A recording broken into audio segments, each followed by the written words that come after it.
Разак Касымалиевдин жашоосу дыйкандар менен тыгыз байланыштуу. Жай мезгилинде көпчүлүк убактысын эгин талааларында өткөрүп, МТСтен алган трактору менен элге кызмат кылат. Бул Кытай трактору Өнүгүү прогресс темеден келген, партиядан келген 2014 жылы. Элге кызмат кылуу максатында бул шаймандар менен келген комплект. 2014-төн бери элге кызмат кылып жүрөт. Bunun özgörçülüktörü jеке менчик тракторлерге салыштырмалуу кичине үстөк эмесимен бар, азайтуу акчалары соляркасынан элге кичине эконом болот. Карманыбыз өз жумушун сапаттуу, башкаларга салыштырмалуу баасында бир аз арзан жасагандыктан кезекке турган дыйкандардын саны арбын. Мындан сырткары элге кызмат көрсөтүү үчүн зарыл болгон шаймандары да жетиштүү. Бул да дары сепкич, отол чөптөрү, витаминдерди берет. Элдер ошо кайрылганда ошондо иш аткарат. Бул культиватор, фазоль көтөрүлүп чыкканда ушу чабыкта бул эки иш аткарат, эки багытта. Астыңкысы бул жөөктүктө чөптөрүн алып келет, тиги аркы культиватор жөөк салып келет. Анан күзүндө бул дагы бир эмеси бар.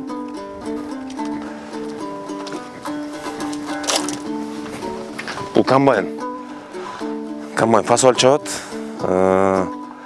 Фасолдун түрүн чабат, 3 түр чабат. Бул негизи бул бункери жана фасоль оң аптан чогултуп, төгүп берет мына жагын кайра ошол жерден.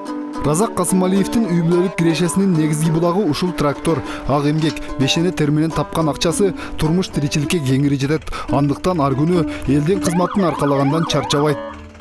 Күнүмдүк иш планы ушундай, эртеден турмай кетмейт бойлап. Элдер келип күтөт бойлосунда, бирөө жөөк салдырат, бирөө дар септирем дейт. Ошол күнүмдүк иш ушундай башталат биздики. Талас районундагы Кара Суу айылында Өнүгүү прогресс партиясы тарабынан 2014 жылы 3 трактордон турган МТС ачылган. Өз убагында талаа жумуштарын бүткөрүүгө жардам берген МТСтин техникаларына дыйкандар ыраазы. Мынакей ушул менин жерим болгондуктан ошол жерде мынакей постоянно ушу Өнүгүү прогресс партиясынын тракторларын, техникаларына мен айдап турам да ушун. Себеп дегенде 3 трактор тең иштеп атат. Бир 2 N82лер жерди айдап берет. Арсанда айдайт. Убагында айдап берет. Чөгүн чагып берет. Бурчагын чагып берет. Адан тышкары жанагы Ловол 40 деген кытайский трактор бар. Анысы бүт шаймандары менен культивациясын кылып берет. Дарысын чачып берет. Курт кумурскага каршы. Бурчактын бакалдарын көзүндө таш берет. Эң аябай жакшы болуп атат дыйкандар үчүн. Мен да айтар элем ушу буга чейин дагы кылдырып келгем, дагы кылдыра беребиз.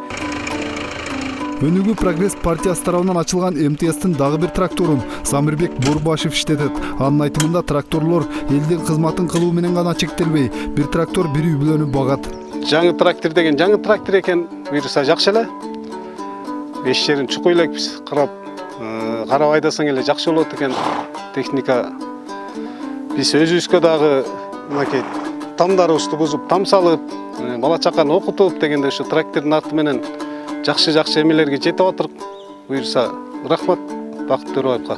Өнүгүү прогресс партиясынын долбоору мамлекеттик программага айланып, аймакта муниципалдык деңгээлде бир катар МТСтер ачылган. Бакыт Төрөбаевдин демилгеси менен техника алуунун шарттары жеңилдеп, насыянын үстөгү 30%дан 10%га төмөндөгөн. Программаны Айыл банк жана РСК банк үзгүлтүксүз каржылап келет. Мындан улам Талас облусунда техникага болгон муктаждык толугу менен чечилген. Кыргызстан боюнча МТСтерди ачып берип, анын арасында бизде мына Талас районунда Кара Суу айылында да МТС ачып, азыр болсо ошол монополисттердин баардыгын арзандатуу системага ушул алып келген бирден бир Өнүгүү партиясы болду да. Азыр мына МТСтер Кудайга шүгүр элге кызмат көрсөтүп атат. Гектарларын мурун 1,5 айдаса азыр 1000ден айдашып атат. 500 сомдон ошо дыйкандардын чөнтөгүнө калып. Ошол эле Өнүгүүнүн артына мына МТСтер мамлекеттик деңгээлде ушу Өнүгүү партиясынын демилгеси менен азыр биздин Талас өрөөнүн эмес, ошол эле Кыргызстан боюнча лизингтер, арзан тракторлор берилип, азыр Кудайга шүгүр элдер мына азыр мурун трактористтердин артынан эл чуркачы эле элдин артынан азыр МТСтер ачылып, трактористтер өстөр чуркап калды. Мен айдап берейин, мен себеп берейин. деп. 2016-2018 жылдарга республиканын аймагында 700дөн ашуун ар түрдүү айыл чарба техникалары алынып келинип, 79 МТС түзүлдү. 2020 жылга чейин бул көрсөткүчтү өкмөт 107ге жеткирүүнү пландап жатат. 2012 жылы башталган МТС долбоору бүгүнкү күндө дыйкандарга такай жардам көрсөтүп, айыл чарбасын өнүктүрүүгө өзгөчө салым кошуп келүүдө.